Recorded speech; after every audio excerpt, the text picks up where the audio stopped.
रास्ते में हो। डार साहब इस नमाज जनाजा में नवाज शरीफ साहब तो नहीं आए, लेकिन नवाज शरीफ साहब की कैरेक्टर करने वाले नईम कश्मीरी साहब जो हैं वो इसकी वजह ये उनको नुमाइंदगी कर रहे हैं, ये अपनी नुमाइंदगी कर रहे हैं।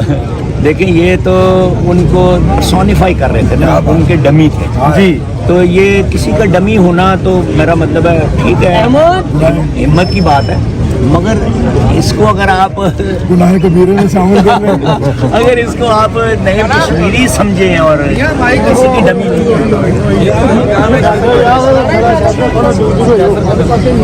आपका जो है कश्मीरी साहब भी मोहब्बत प्यार रहा।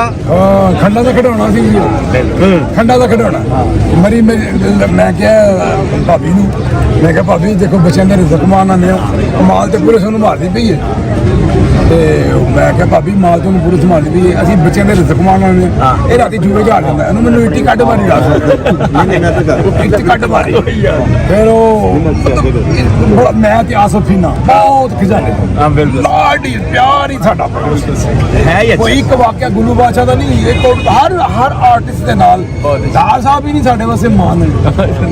ਜ਼ਾहिर है ये तो मौजूद है। बच्चे मेरे मिलने ने तो कहते हैं वो कौन है, मैं वो लाइब्रेरी भी हैं और अकेडमी भी हैं, ऑक्सफोर्ड यूनिवर्सिटी भी है, बहुत कुछ है वो। अच्छा अपना